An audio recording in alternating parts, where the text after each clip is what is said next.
Hey, Kyle, it's wonderful here again with another wrestling review. This time it's Impact Wrestling from September 1st, 2022, recorded August 26th in Dallas, Texas. So this will be the first week of the Lone Star Stampede events, and as usual, we'll start out our review here with BTI before the Impact, which is a great pre-show to remind you of what happened next or last week, and so that we can preview what to expect tonight. So first of all, we've got two big events coming up on the horizon.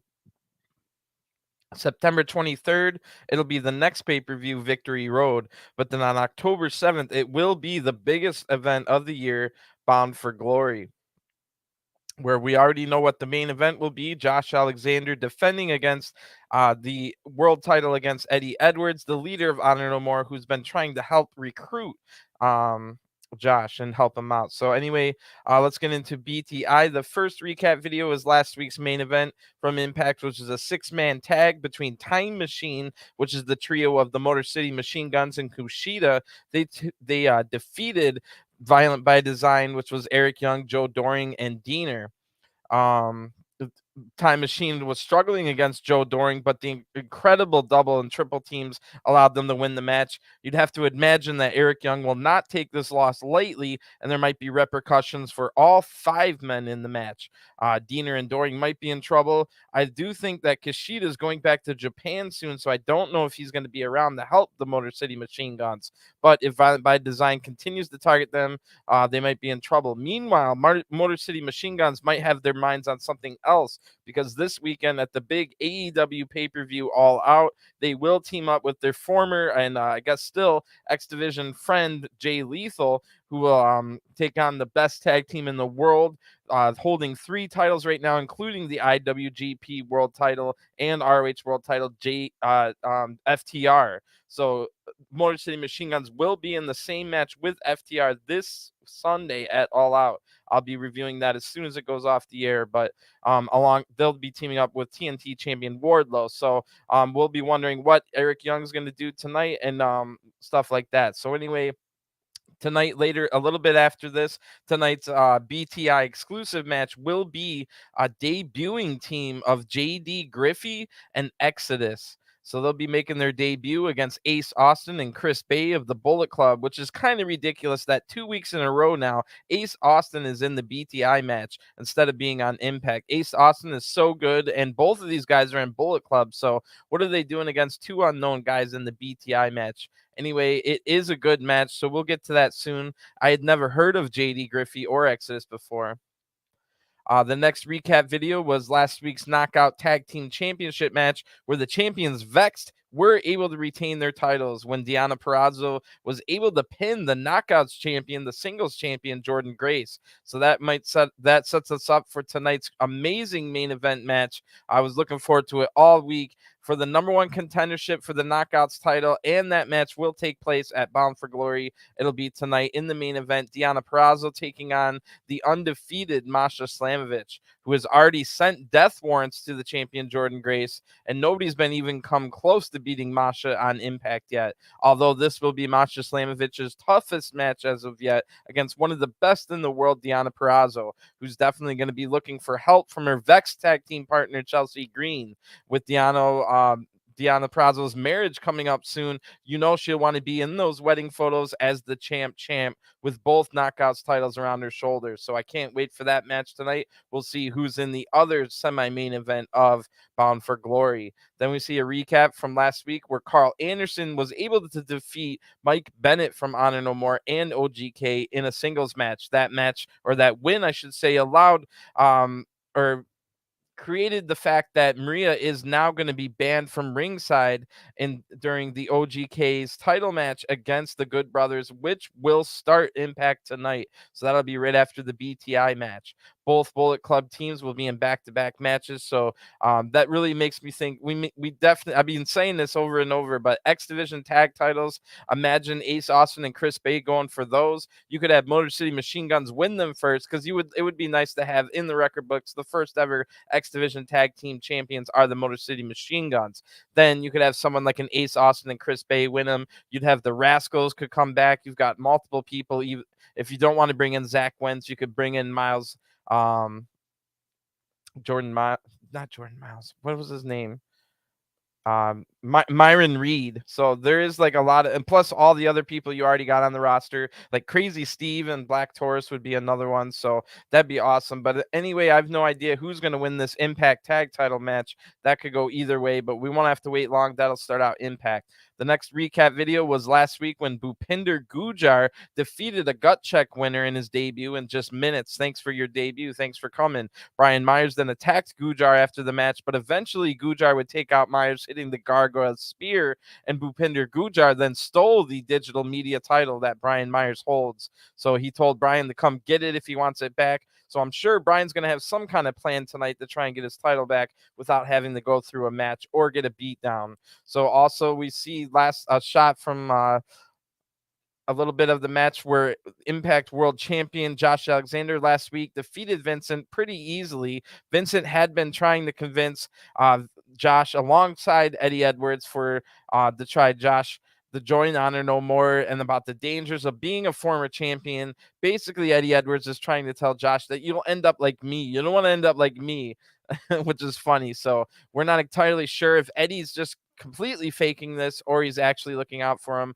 But last week, Josh Alexander just stood there while Heath attacked Eddie from behind. So Josh doesn't seem to be interested or a very nice guy for that matter. Remember, a couple of weeks ago, we saw Josh Alexander kind of be a dick to the Motor City Machine Guns over kind of nothing. I know they had a match coming up, but he was being an a-hole. Anyway, maybe the pressures of being an Impact World Champion is catching up with Josh Alexander, and maybe he'll actually start thinking about Eddie's offer. We've still got about 5 weeks away from the Bound for Glory title match, so a lot could happen in that 5 weeks time. Now we got our social media top 5 to remind us of a couple other things going on. We saw Scott D'Amore two-sweeted the Good Brothers when he told them that they had to fight for the tag titles. The Good Brothers said that was fine. Scott D'Amore two-sweeted them, so more things that Honor No More can put on their agenda of look at the corruption. You're even too sweet, and you're part of the Bullet Club, which I think Scott D'Amore is technically from a long time ago as an associate member of Bullet Club. So that's a little weird and something that Honor No More can bring up when there has to be somebody above. Eventually, we need to get to some kind of story where there's somebody above Scott D'Amore, but there doesn't seem to be like someone to go to above Scott D'Amore to tell the lodge all their complaints. We can talk about that a little bit later. But number 4 in the social media top 5 was Killer Kelly last week, choked out Tasha Steelz from behind backstage. So Killer Kelly's been looking like a unstoppable beast as well. Kind of like eventually looks like maybe her and Masha would be a great match. But in the meantime, Killer Kelly set her sights on Tasha Steelz, and we'll see some more about that later on. Number 3 from the social media top 5 this last week was Jessica, formerly known as Havoc, winning her debut match last week as she's trying to train up and relearn the world after coming back from the Dark Realm as her alter ego Jessica. I still believe that Taya Valkyrie's up to something here, but the 3 of them alongside Rosemary are going to be trying to get their tag titles back. And then number 2 was the big Masha Slamovich against Deonna Purrazzo main event tonight. Number 1 was the main event for Victory Road will be Barbed Wire Massacre triple threat match, Sami Callihan, Moose, and Steve Macklin. So that's going to be a great match. We saw last week Sami Callihan got beat up by Moose and Macklin, who were arguing with each other and about to start fighting each other. But this led to Sami getting beaten up, bloodied, and wrapped in barbed wire. And then he eventually stumbled out. Sami said, Barbed Wire Massacre, and then stumbled away. So that sets up our main event in a couple 3 weeks, I believe it is, at Victory Road. So the clapback moment of the week was the announcer Tom making fun of Brian Myers for getting his digital media championships. Or wait, no, making fun of him for being a bad announcer. So not a good week for Myers, getting the clapback moment of the week on digital media against him, and also Gujar stealing his digital media title. The Iceman intel for this week is that it's been 6 weeks since Mickie James got beat by Chelsea Green and then left sad and upset to go home. But tonight, Mickie James will be on Impact for a big announcement. And the rumors have been circulating that Mickie James might retire. But she also might be coming out to say she's not retiring. We'll have to wait and see. That's a big segment later on. But it's time for the BTI match this week. And out first is a couple of Texas guys, local Texas guys. We are in Dallas, Texas. So JD Griffey and Exodus come out. They're a couple of local guys. They got a good look. Both are kind of on the smaller side. So this is basically an X Division tag team match here. Too bad. Yeah, like I said, no X Division tag titles, but I wish they would add that. If they added that at Bound for Glory and Motor City Machine Guns won the X Division tag titles, that would be a great moment for Bound for Glory. So anyway, Bullet Club now come out next. It's the two newer and younger members of Bullet Club, Ace Austin and Chris Bay. So Chris and Exodus are going to start this match. Chris hits a big shoulder tackle and shows some good agility, hitting a rolling T. Harris right at the beginning here. Chris then ends up on the apron and flips over Exodus, and Chris trips him, hitting a drop kick after that. JD Griffey now tags in, and he has an MMA background with Brazilian Jiu-Jitsu, and he's dressed all in MMA gear, no boots or shoes, bare feet. So Ace Austin tags in. JD Griffey said that he wanted a piece of Ace. So they go in. JD gets wrist control and then hits a nasty elbow strike. Ace answers back with a back elbow, and then they counter each other back and forth. Really good here, but Ace gets control, hitting a drop kick. And JD Griffey has been great so far. Good debut. Chris Bay now tags in, and Bullet Club hit a nice double team for a 2 count. Chris then does a backflip into a back rake. Exodus tags in, and so does Ace Austin. Chris then grabs Exodus from the apron, and Ace hits a somersault back rake. Little Bullet Club tactics here. They do double team on Exodus now, and Exodus uses the rope to kick Chris Bay in the face, and then he tags out the JD Griffey, who then comes in hitting a big flurry of strikes on Chris. And JD is athletic and has huge strikes. Really good stuff. Then he hits an amazing punching combo. I did not expect to see this good of stuff on the BTI match. Awesome. So Exodus now tags in, and Chris Bay fights off a double team, and he's able to tag out the Ace Austin, who kicks both men. Exodus now ducks under, but a kick, but Ace Austin flips out of a suplex, and then Ace hits the spin kick that he was looking for right after that. So Exodus was able to duck under the spin kick.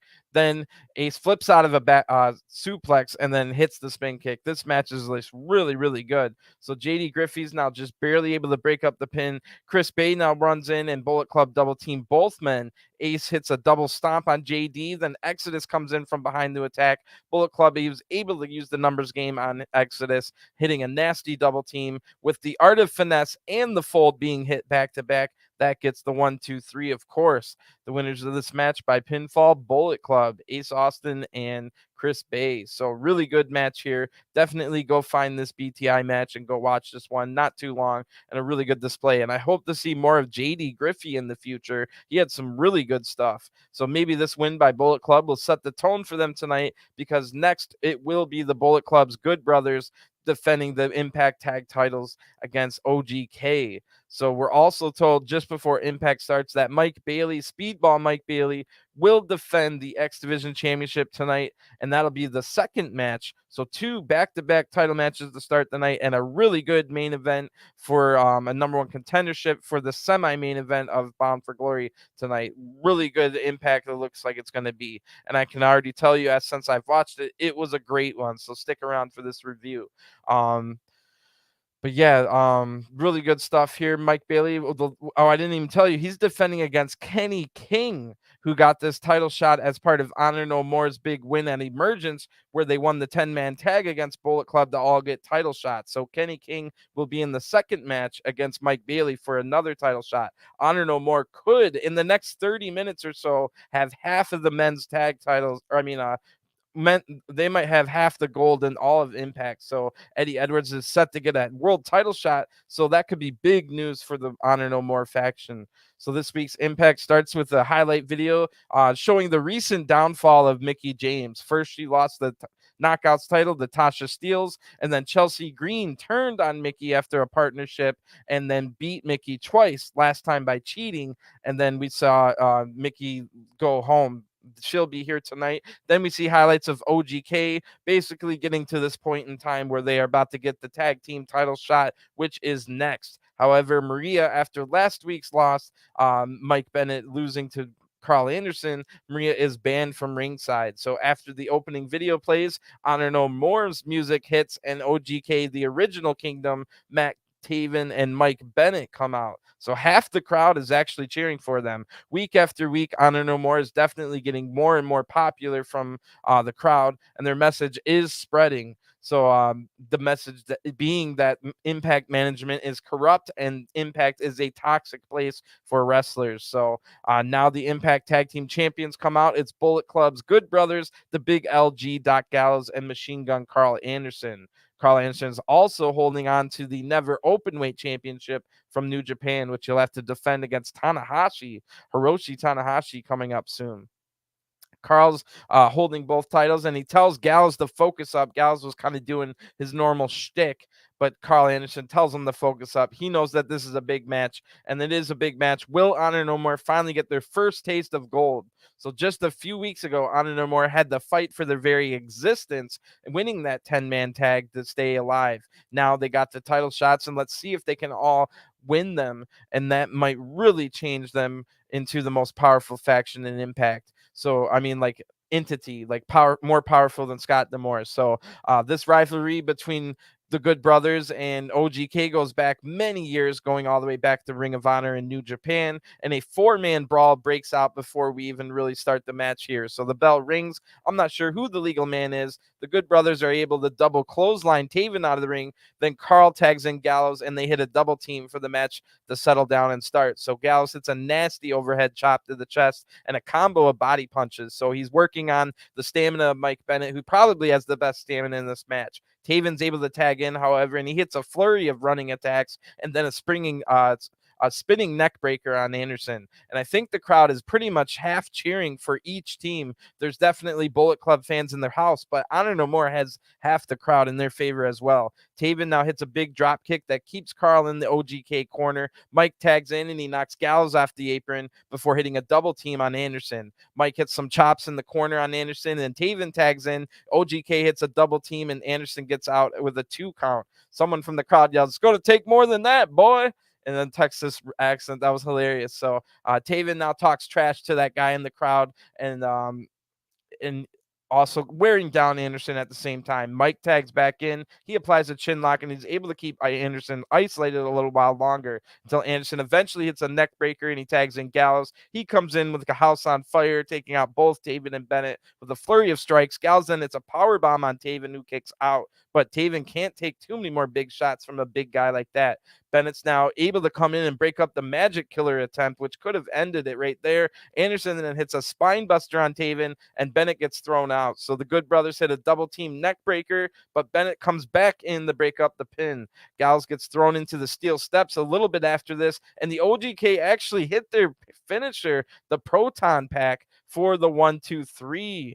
That's a package stunner with a Busaiku knee. So, wow, the winners of this match by pinfall and new Impact World Tag Team Champions are the OGK, Mike Bennett and Matt Taven. So that was a really good match. Pretty short, but a really good match. The OGK were definitely the better team in this match. So that means they're probably deserving of the tag titles. And they really didn't even cheat much to win, if you ask me. So half the crowd is cheering this, half is booing. And it's kind of going to be like, it's almost as if Honor No More might turn into a tweener team where, like, since the crowd is half cheering them anyway, it'll be interesting to see if they ever get full power and maybe become full baby face or something like that. We don't know where everything's going to go, but they just got their first taste of gold. They now have the tag titles, and in the very next match, they could win the X Division title for the Honor No More faction as well. But before we get that, we get a really cool video here with Killer Kelly. She's bathed in red light and all darkness and stuff. Really good tone to the video. And she says, "Do you ever get that feeling that someone's watching you? It's because I am. I'm a people person. I never get tired of watching people. You, Tasha, you talk plenty, but I learned that you don't listen to what people say. I'm starting to find out what makes you tick and what inspires you, scares you, and hurts you." So then we go to a commercial break. During all that, we saw a bunch of highlights in the background, and then we saw Killer Kelly also choking out Tasha last week. So really cool video here with the red lighting and stuff, and hopefully she just ends up destroying Tasha, because the big money match right now is Killer Kelly against Masha Slamovich at some point. So maybe that match will happen next week or the week after. We'll have to find out. Killer Kelly against Todd Steele. Maybe they'll wait all the way till Victory Road or something. So after the commercial break, now we're in the Honor No More locker room, and everybody's there celebrating. Even PCO, he's pumped up for this big title win for the OGK. So Eddie Edwards says, "Finally, we did it. We told them all. Look at the kingdom reaping the rewards already for being with Honor No More. We have zero doubts there, but we had some doubts again with you, PCO. Week after week, we have to worry about you." And then Vincent interrupts and he says, "Well, man, PCO doesn't have any doubts, and I'll take care of PCO. You take care of the world title, man." And Kenny King's all hyped up. He says, "We got the tag titles now, and then I'll be the the 3-time X Division champion." And Maria says, "I'm proud of you, but I hate Scott D'Amore for making me miss that moment. But I can go out there with Kenny when he wins." So then Maria takes Kenny by the arm and they make their way to the ring. So bad news for Speedball Mike Bailey. Maria, it will be ringside. But again, we're bringing up the whole PCO thing. I mean, I really think PCO's like already proven himself, so this story is a little weird. They did have last week, remember, PCO hesitated to hit Heath. Maybe PCO had some kind of, I think the story here is that, like, even though PCO is a monster, like, think about Frankenstein's monster, how there is deep down inside a little bit of a human left inside of this abomination of a monster. And I think the story here is that PCO has that little bit of human side in him where, like, he had a conscience where he didn't want to do the 6-on-1 beatdown type deal on Heath, even though Heath has been terrorizing them. I don't think Heath has ever attacked PCO, however, so that's something to keep in mind. Anyway, that X Division title match will be next. And then we're also told that the awesome Alex Zayne will be back tonight, and he'll be against the debuting Mascara Dorado. Dorada. So that is formerly known as Grand Metalik and a former cruiserweight champion in WWE, Mascara Dorada. Really, really good. So that's going to be against Alex Zayne later. So we've got 2 really good looking X Division matches tonight. Hopefully that doesn't mean sometimes Impact will put 2 good X Division matches on one Impact and then 0 X Division matches on the next one. And that the ones that always don't have the X Division match are always worse. So we'll see if that happens. Also, don't forget about Black Taurus. He should be in line for a title match at some point. So anyway, we'll start out this next match here. It will be for the X Division Championship, and the challenger comes out first, representing Honor No More. It'll be Kenny King, and he's accompanied by Maria. So the X Division champion's out next. One of the best wrestlers in the world in 2022, Speedball Mike Bailey. So Kenny King, Speedball, sounds like a good matchup. It's definitely going to be better than that Diener match, which really is the only bad match I've seen Mike Bailey have all of 2022, and he's had like 40 freaking matches, maybe 50. So but Speedball Mike Bailey's going to have to look out for Maria, and he would have known that coming into this, that Honor No More is going to be up the trick. So Speedball knows what to expect, and maybe they should have waited to bring Maria out until mid-match, because now Speedball knows exactly what to expect. Kenny King starts this match off strong. He does have a little bit of a size and power advantage, so he hits a lariat to start out, but Speedball gets right up with a nice striking exchange. Both men hit running back elbows, and Kenny hits a snap power slam. That was awesome. Kenny then uses his power and size advantage to keep control, but Speedball fires up, hitting some chops to the chest. Kenny hits some back, and then Speedball hits a Hurricane Rana. Speedball then flips over the next attack, hitting a kick, but Kenny rolls away from a big roundhouse kick that was trying to take his head off. Really good exchange here. Great match so far. Kenny evades the next attack, and the fight now spills outside, but Kenny rakes the eyes, hits a big headbutt right after, and Speedball's able to block the barricade shot right after that and hit the rapid kicks that knocks Kenny King down. Speedball then breaks the count. It's because he doesn't want like a count out here. He just wants to win every match. He's like the ultimate babyface good guy. So anyway, he throws Kenny into the ring, but Kenny had a little time to recover on that. He hits a forearm right as Speedball comes back in. Kenny hits a nasty looking exploder suplex. Now they're back outside the ring. This exploder suplex is right into the apron. Speedball Mike Bailey's back is hitting hard. What a great spot to go to commercial. And so far, even though this has been Speedball's year and this has been a great X Division title reign, it might be in major trouble now because the veteran Kenny King does have size and agility, and it might be a bad matchup, a nightmare matchup. So, as well as Kenny King as the threat from the help of Maria and cheating tactics like eye rolls. So, eye rakes. So, we could see the end of the great title reign already tonight, and Honor More could control half the titles heading into Bound for Glory, where they already have a title match. And if at any point they wanted, they could have like PCO could easily win the digital media title if they wanted all four. So, and then, so when we come back from the break, Kenny's in the ring in control over Speedball, who looks like he's in big trouble. And, Kenny is able to hit the Capoeira kick and then a spine buster right after that. Speedball's just barely able to kick out. So wow, Kenny's just gaining confidence now as the match goes on, with Speedball taking a lot of damage. Speedball's able to counter the next attack, however, hitting a missile drop kick off. I couldn't tell which rope, but a missile drop kick here. Kenny's able to trip him right after that though, but Speedball ducks under a roundhouse kick and hits a kick combo of his own. Then Speedball, it's a standing Phoenix splash for a 2 count. He just does that with ease. I can't imagine doing a Phoenix splash with ropes assisted, let alone standing. So Kenny then ducks under 2 kicks in a row, but a feint kick and a stiff kick follows that takes Kenny down. Kenny then tries a spinning back heel once he gets back up, but Speedball evades it, but the referee gets destroyed here. So Speedball wants to hit Ultimate Weapon anyway, his diving middle rope double knees thing, but Kenny gets back up and hits a low blow. The referee was down, remember. So Kenny makes the cover, and now another second referee runs out from the back. But by the time he got there, Speedball was able to kick out at 2. And then, holy crap, the X Division title is hanging in the balance. Speedball's in major trouble here. So Kenny's a bit distracted with the referee. And then Speedball is able to hit a big kick to his head. That was a big mistake there by Kenny. Maria now notices the big mistake. She distracts Speedball, who was about to go up to the top rope. And this allows Kenny to get a roll up. Kenny holds on to the ropes, and Maria holds on to Kenny's hands. Speedball couldn't kick out of this, and the second referee counts 1, 2, 3. However, the original referee was up and he saw that whole thing go down. So even though the bell rang, Kenny King is in the ring holding up the X Division title. The rest of Honor No More come down to celebrate, but the original referee says that the match will be restarted. Wow. So even though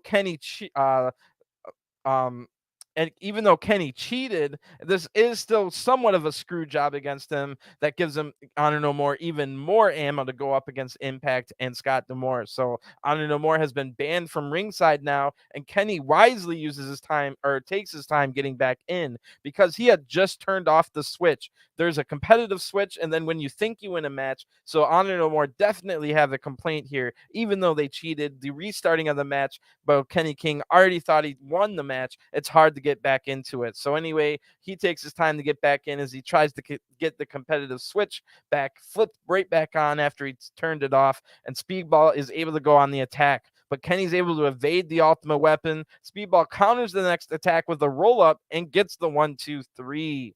The winner of this match, and still X Division champion, Speedball Mike Bailey. So wow, fun match here, really good. I like the style clash between they were similar but different kind of deal.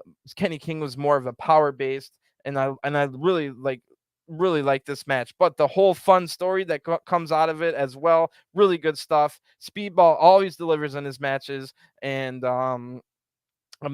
it just adds more power to maybe at the end of the day, Honor No More is correct about everything they're talking about. Sure, they're cheating, but look at it should have been just I don't know, final decision. Since you already rang the bell, you can have a rematch later on or something, but not right now. I just turned off the competitive switch, you know. So anyway, Scott D'Amore is definitely going to be hearing about this from Honor No More. But before Scott D'Amore can even worry about that, we cut to the back where Brian Myers is already yelling at Scott D'Amore. He's yelling about Bhupinder Gujar stealing his digital media title, and Brian makes a Repo Man joke that was pretty funny and tells Scott to get his title back. So Scott kisses Brian's butt to pump him up. He basically saying, well, you're the most professional wrestler. You go do it. You're the best. Come on. So now Brian Myers is all pumped up to go get his title back, but he turns right around into a big punch to the face from Bhupinder Gujar. So Scott D'Amore doesn't do anything about it because he's probably a corrupt official. And then just wait until Honor No More gets a hold of him about this title screw job. So big stuff here. That's the only thing we see from Gujar and Brian Myers tonight. So Gujar getting the upper hand from Myers on this episode, 2 episodes in a row. So we'll see what Myers can do next week. Then we come back from a commercial break and we see in a bar, they're sitting like on the bar. It's like as if they owned it. Maybe it's in one of their houses, but it's Taya, Valkyrie, Jessica, formerly known as Havoc, and Rosemary. So the 3 of them are sitting there. Jessica's made them all fruity drinks, and Rosemary's hair is so different that I thought they had someone new debuting with them, but she does look great. So good stuff there. Jessica then says, last week I had my debut and I won, which shows you that I'm ready. It's time for us to get those tag team titles back. And Deonna has a match tonight, so she'll be busy. It's the time to strike. Rosemary says, well, you did win your match and you didn't get distracted, but that's because you are the distraction. We're still not sure if you're ready. So Taya Valkyrie says, well, I have an idea. Next week, I have a match against Chelsea Green. Then you can have a little test drive to see if Jessica's ready, like by being ringside. So they all have a drink. The segment ends, and I love this whole long story between Taya Valkyrie, Jessica, and Rosemary. I still believe that Taya Valkyrie's evil and to blame about all this. Don't forget, when they were in the darkness realm, Taya Valkyrie was the one to get to Jessica first. By the time Rosemary got there, Jessica or Havoc had turned into Jessica. So we don't know how time works in the void, because in the void, even though it was only Taya in there for like 10 seconds before Rosemary, a day, a 2 or a week could have passed within the void. So when you bring in supernatural stuff like that, you got to bring in supernatural type rules. So I think at the end of the day, Ty is the blame for all this Jessica stuff. But in the meantime, Jessica's really getting over with this new character. So that might rewrite the story that they were gonna go with, because they might not have planned on Jessica getting so popular with the fans. So either way, I'm really intrigued. I love this weekly storyline. When they're not on Impact, I'm always like, oh, I missed Taya, Rosemary, and Jessica. Like, where were they? So hopefully they're here. Oh yeah, we already know it'll be next week. Taya Valkyrie 1-on-1 against Chelsea Green. So we'll see what happens there. Then holy crap, only one night after seeing them in the main event on AEW Dynamite, it's United Empire's Aussie Open, and they are backstage. So it's Mark Davis and Kyle Fletcher. They've got their New Japan Strong tag team titles on their shoulders, and Strong is the American branch of New Japan, if you didn't know. So Gia Miller interviews them. Kyle Fletcher says, we're here for world domination. We've held championship gold everywhere we've gone, and we're on a quest for the Impact Tag titles. So next week against, I thought he said Bullet Club's Chris Bay and Ace Austin, but I thought they told us later on it was against the Motor City Machine Guns. So either way, they say no, because then he says we're no strangers to the Bullet Club. So it must be Chris Bay and Ace Austin against Aussie Open next week. So that should be good. And then Kyle Fletcher finishes by saying, we'll show you guys the real power of United Empire. So that was a cool debut, or their debut match will be next week. Didn't expect to see them, but really cool segment here, because during the end of that interview, we could hear Moose in the background yelling. So now the camera pans over to the corner and Moose is yelling at Macklin, but Macklin tells Moose that, man, we have to work together at Victory Road. It's barbed wire massacre, triple threat, every man for themselves. And the original point was this whole thing when the goal was to destroy Sami Callihan. So Moose then leaves angry. He didn't want to talk to Gia or Macklin about it. And then we go to an ad break. So that's definitely interesting. We still got 3 weeks until Victory Road, and it does not seem like Moose can coexist with Macklin in that 3-week span. But we'll see once we get there to Barbed Wire Massacre if they can team up together or not. So that'll be interesting. And that is the main event of Victory Road. So that's going to be a big time match. When Impact returns from the ad break, big news here. So big time news. I didn't expect any of this. It's Violent by Design in the back, and Eric Young is talking to Diener and Doring. And Eric Young says, we're at a crossroads. you told me you reviled the sickness, but it's clear to me we have to do things different. Joe, you have your own path to walk, but we'll cross paths again. So wow, Joe Doring fist bumps both men, and then finally says of his first words on Impact. Joe Doring says, "You know it."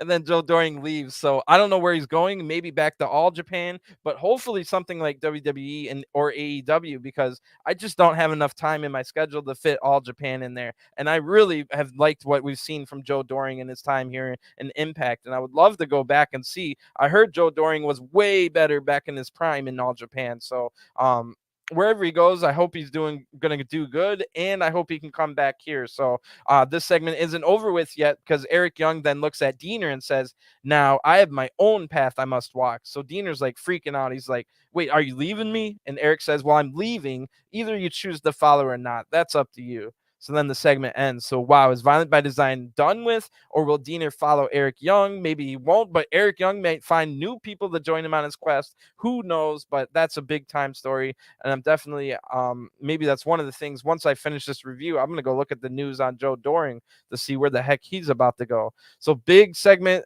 We go from that big segment to a really big segment here. So Mickie James now comes out. Big cheers from the crowd. They chant Mickey's name. Remember, Mickie has been gone for 6 weeks now, and came back. So there's rumors of a retirement here. So I'm not, Mickie says, "I'm not trying to get emotional tonight, but that's going to be tough. First off, thanks for being here. Means a lot to me. Thanks, Impact and Scott D'Amore, for allowing me to talk. You know, November and will be 24 years since I first stepped in the ring with a prayer and a dream. That's over half my life where I bled and cried for this business I love so much. But the past few years have been a journey. Some of you know about it. Some of you don't know what's going on. But I was sitting at my sister's deathbed. Then I was released 6 months later, tossed into the garbage. All of these things along the way add up and bring back to the former things I heard, like you're too old, you're too fat.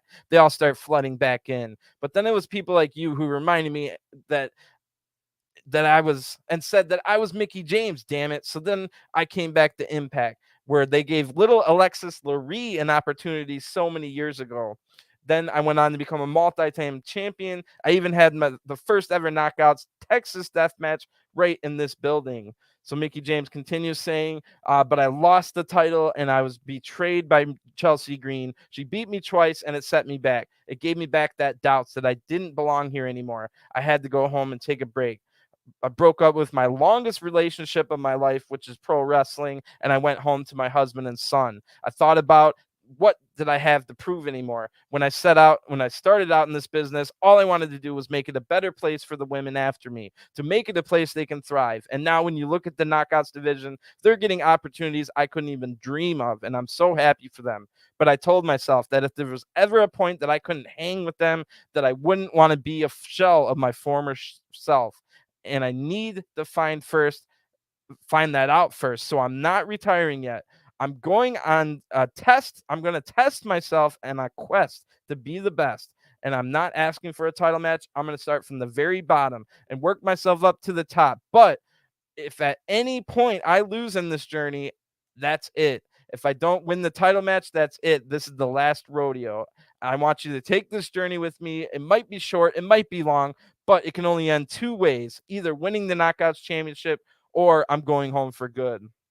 And then the segment ends. So wow, that was awesome, very emotional. There was no lies detected from anything Mickie said. Everything Mickie said in that promo was real as real could be. So now we are about to go on this journey with her, just like the Ric Flair last journey, where remember Ric Flair had to keep winning all the way up to maybe he would have won the title, but we know his story ended at WrestleMania when Shawn Michaels beat him. So we have no idea if Mickie James is actually going to win the title or lose before she ever gets the title shot, or get to the title shot and lose it, or be the champion for a year after she wins it. So what a great story. We don't know, but what we do know is that this is Mickie James' last ride, the last rodeo, as she said. So either way, this is the end of Mickie James' career. Really good career, and it looks like this arc is just starting. So I like the fact that we don't know if it could end at Bound for Glory. It could end in 2 years from now. So it's going to be a fun thing to keep an eye on, because look at it this way. Now, every single time Mickie James has a match, it's a career-threatening match that has a lot of high stakes and drama. So this is going to be great. I remember that great Ric Flair run. I remember him fighting like Carlito, and all of a sudden, a Ric Flair Carlito match all of a sudden had high stakes on it, because if Ric Flair loses, he has to retire. So obviously he got past Carlito all the way to WrestleMania and then eventually lost there. But Impact's WrestleMania is only 6 days away. Their WrestleMania is Bound for Glory. I mean, 6 weeks away. So it could be there. I mean, Mickie James could be having her retirement match at Bound for Glory. We don't know who she's going to be up against, because we already know it won't be for the title. So I'm assuming Mickie James will start her journey there, and it'll be at Bound for Glory. Maybe she'll come back a couple times before them and set up a match. So really interesting stuff. In the back now, Gia Miller's with the Impact World Champion, Josh Alexander, and they were clearly just watching the last segment. So he says, when I think about the greatest knockouts of all time, the first one that pops in my head is Mickie James, and I know she can get that knockouts title. Excuse me. Then Josh Alexander says, Eddie Edwards did earn his shot for my title, and I've never faced Eddie before. I do want this match. He's a former champion, and he used to be the heart and soul of this company. But Honor No More can say whatever they want. Trying to get me to join them is a waste of time. I love this company, and there's no chance that I'll join them. Then Eddie Edwards walks up and says, hey, I'm not here to fight you. I'm just here to talk. I've been truthful with you. I respect how loyal you are to Impact Wrestling, but when you're loyal to somebody who isn't loyal back, that makes you a fool. You saw Heath attack me. Impact allowed that. And Heath cut you off. So Heath then comes flying in and starts beating up Eddie Edwards. All kinds of officials run in, and they pull Heath away as Eddie's yelling. So probably then we go to a commercial break. Josh will probably never join Honor No More, but Eddie just wants to keep Josh thinking about it, and maybe he could make a breakthrough. Remember, we've got 5 weeks until the Bound for Glory main event, so it's not out of the realm of possibility that he could get a breakthrough on Josh, making him see his point of view, which his point of view, if you're not clear, is Eddie is telling the truth kind of about how Impact will just use and abuse you. Impact will use you and put you out there and use you as champion, squeeze all the juice and energy and life force out of you, and then toss you aside for the next guy to squeeze the juice out of. I don't know if that's true or not, but that's the story here, and it's a good story. Basically, all Eddie has to say is, look what happened to me. I'm this junkie guy that's part of a faction. Like, no, he doesn't mean it like that, but you know what I mean. He used the term, I want you to think about what's on the other side of the mountain once you're off the top, because you're not going to be champion forever. Do you want to just retire after that? Or are you going to be loyal to this company that you say you're loyal to that isn't going to be loyal to you back? As soon as you're not champion anymore, and as soon as you're just relegated to that middle of the road card, they don't care about you. So that is a good point, I guess.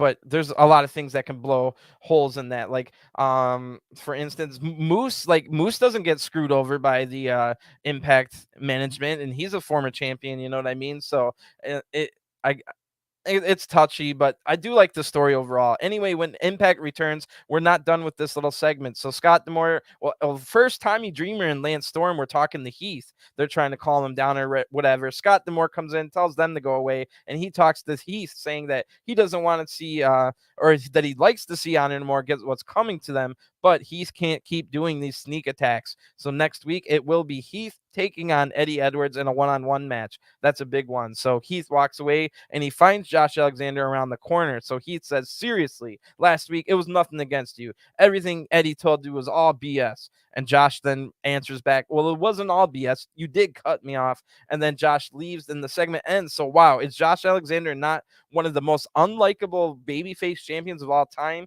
Like, and not all time, but recent memory, I should have said. Other than the fact that he's a good wrestler and he likes Impact, what is there and he's a family man? Like, he's also been kind of a D-bag these last month or so. So basically the story here is that Josh Alexander is falling to the pressure of being champion, and it's getting to him, and he's being more and more ornery. And remember, like, he was a really big D-bag to both Motor City Machine Guns just before their title match, before that big segment where they were in the ring together. So anyway, it's time for another match after all those talking segments in a row, but we were getting a lot of big stories to set us up for Bound for Glory. So this should be a good one to get us back on track. It will be in the X division as Zayne makes his return. First time we've seen him since he lost his feud to Ace Austin a month or so ago. And Zayne has been in New Japan a lot as well. So Zayne's been improving. Let's see how he does here against the debuting Mascara Dorada, so formerly known as Grand Metalik in the WWE, a former cruiserweight champion. But before he ever got to WWE, he had already made a name for himself in CMLL and New Japan. So really good stuff. This is going to be a good one with the former Grand Metalik Mascara Dorada. So they quicken the pace right away, and they're already flipping around and evading attacks. Dorada hits a Hurricane Rana. Zayne hits a Hurricane Rana in response. Then they both try a dropkick at the same time and reset. The fight then spills out of the ring, and Alex slams Dorada down hard on the mat. Then Zayne hits some chops on the barricade, breaks the count, but when he comes back, Dorada is able to fight back. They chop each other, and then Zayne slams him hard on the apron back first. That one hurt Dorada. So Zayne then hits an elbow drop on the apron, and now we're told just out of nowhere that this will be a number one contendership for the X Division title. So that's a little stupid if you ask me. Dorada just got here, and what about that four-way match that Black Taurus won a couple weeks ago? So in my mind, Black Taurus is the number one contender. Anyway, Zayne dives to the outside on the Dorado as we go to an ad break. And then this match just really, I mean, there's been some good stuff, but it hasn't clicked for me. Let's see if it gets better when we get back from the break. So when we do, they're both fighting up on the ropes here. This lasts for a little while. Neither of them is giving any inches here. Dorado kicks him off and then tightrope walks across the rope for a slingshot attack here. And Dorado fires up, knocks Zayne out of the ring, hits a second tightrope walk, this time into a beautiful dive to the outside. That was awesome. Dorado hits a huge chop, rolls Zayne into the ring, and then for a third straight time, tightrope walks again. The king of the ropes here, doing another springboard attack, this time a swanton bomb that absolutely crushes Zayne. But Zayne is able to kick out, and then he blocks a Dorada driver attempt right after that. Zayne then ducks under a kick, but misses a kick of his own. I don't know if that was supposed to happen, but it is what it is. Zayne then is able to hit a running back elbow right after. Didn't really look like sure, I missed it, but then I'll just hit the next attack. Dorada then flips off the ropes to avoid the next attack, but Zayne is able to hit the Baja Blast, which one of his setup moves here for the 2 count. Dorada then evades a top rope cinnamon twist, which is his finisher, Zayne's finisher. Dorada then hits the Dorada driver right after that for the 1-2-3. So the winner of this match by pinfall, Mascara Dorada.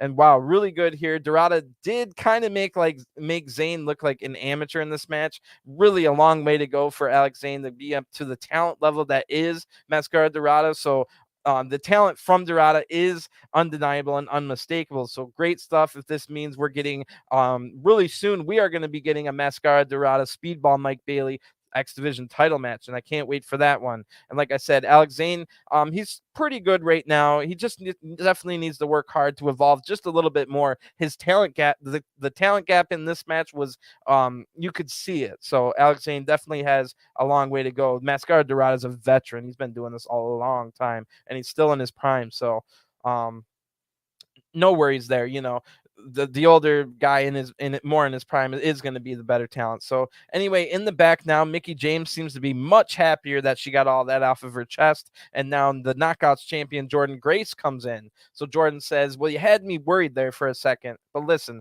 I truly admire you. I'm so happy you didn't call it quits. And I would defend this title against you right now, but I know you want to earn it.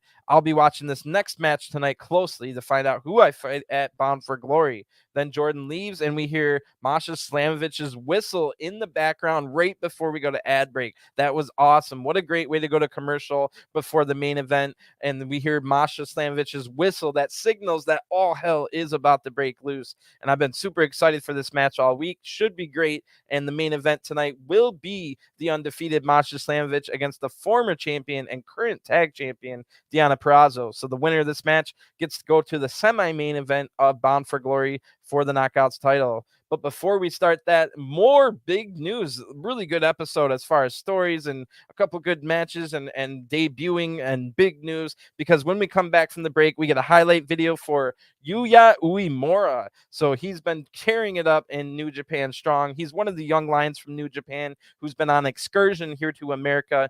And wow, so not only Yuya Uemura making his debut next week, but we'll see Aussie Open, the Strong Tag Team Champions. So I can't wait for that. Certainly seems to be a lot of New Japan Strong guys coming in. Hikuleu was here recently. A couple other people. Alex Zayne has been showing up. I just watched over the weekend, Mascara Dorada was on Strong. So really good if there's a nice partnership between the two, because both companies are basically the same as far as they record like a bunch of episodes of weekly television all at once. So most of the Strong guys are going to be available for the Impact taping. So it just makes it even makes New Japan Strong better as well. And I also review those channels. I mean those shows on this channel. So I love the fact that there's so much what do you call it, like forbidden door type stuff, like just go from one company to the next and then it all kind of connects together. So anyway, it's main event time as Deonna Purrazzo comes out first looking like a star, confident. She's not afraid at all of Masha Slamovich. So Masha now comes out and she's destroyed everyone in her path so far in Impact. So Chelsea Green is on ring, or she is ringside, so keep that in mind as this match gets going. So the bell rings, Masha and Deonna circle each other and then they tie up, and there's no clear power advantage. So wow, we've kind of got similar size, strength, agility. We'll see who has the better stamina and who has the better technique. I guess whoever has the best talent is going to win this one, and the bigger fighting spirit. So Deonna then shoves Masha after they try it again. No power advantage. So Masha fires up, hitting strikes. Deonna then quickly counters to get a waist control or a waist lock, but Masha back elbows out of this.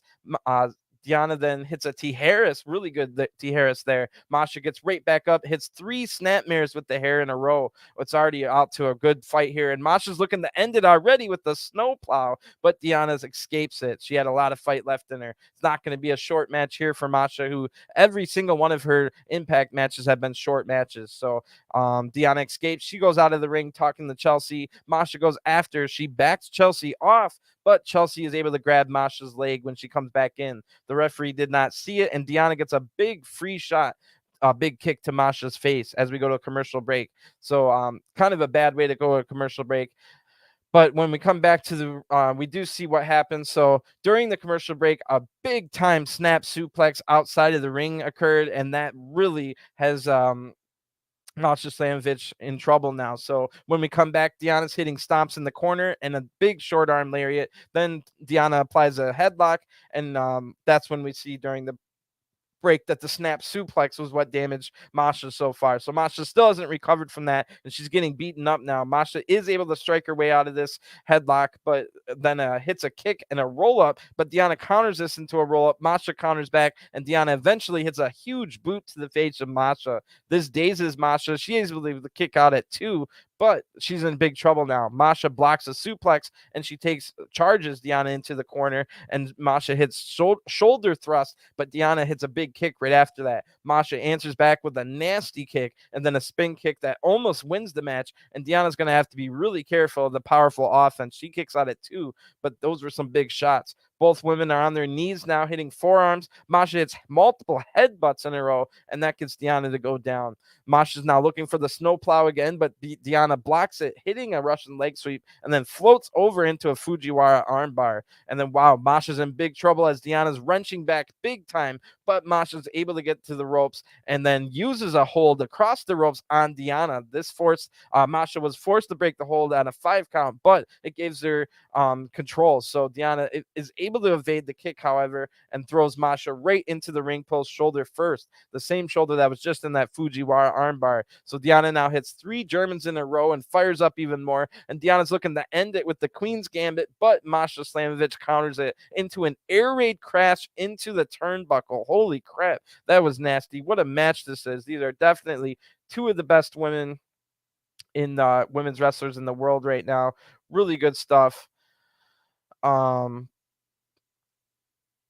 Just I couldn't believe that air raid crash into the turnbuckles. So Chelsea now sees what's going on, so she distracts Masha, and Deonna's able to hit the Queen's Gambit off of this, but somehow Masha is able to kick out of this. Then Masha cracks her own neck, and that fires her up, and she gets up like a monster here. Masha then gets up, but Deonna ducks under the spinning back fist. But Masha counters right back and hits the spinning back fist, then pump kicks Chelsea on the outside in the face before Masha hits the snowplow on Deonna for the 1, 2, 3. The winner of this match by pinfall, Masha Slamovich. Wow, that was by far the match of the night, and good luck trying to top that match at Bound for Glory, Jordan Grace. But don't forget, Jordan Grace was really good in the Mia Yim match at Emergence, so that should also be a good match at Bound for Glory. It will be for the Knockouts title, Jordan Grace against Masha Slamovich, who is undefeated. So really good stuff here.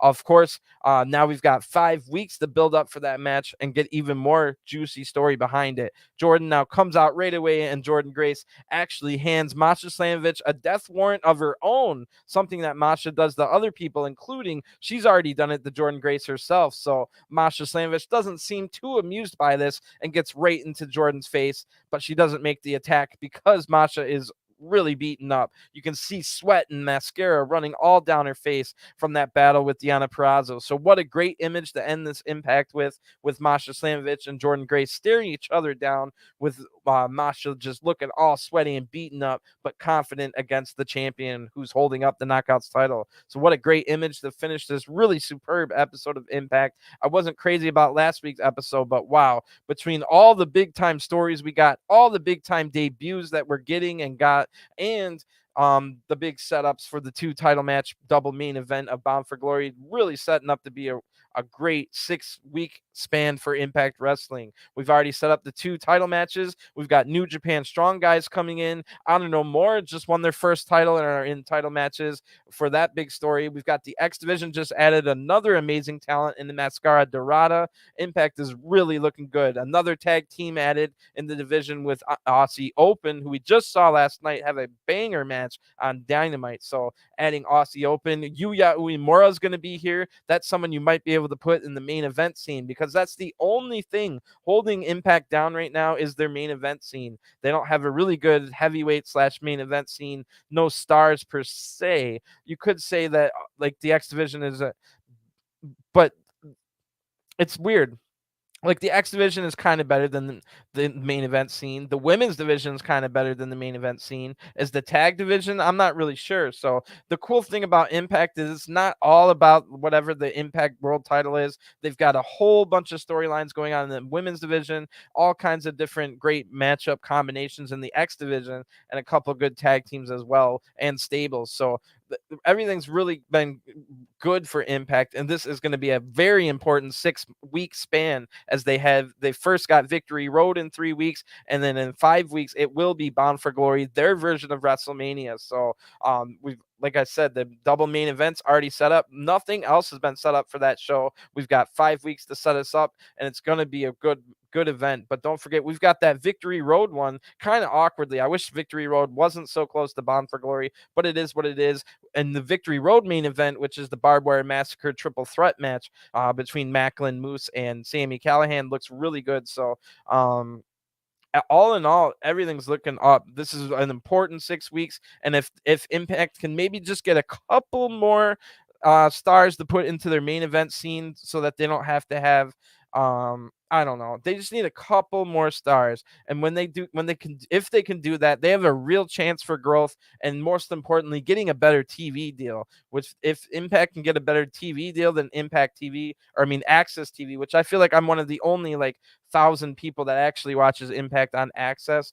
But it would be so much better if they got on a better TV deal. And I don't know when the next deal is up, or what's going on, or how it could work. I don't even really know who's all in charge. It's kind of hard to find out what's going on in Impact. Nobody covers them in the news and stuff. I know that Scott D'Amore is in charge of some of the stuff and whatnot. But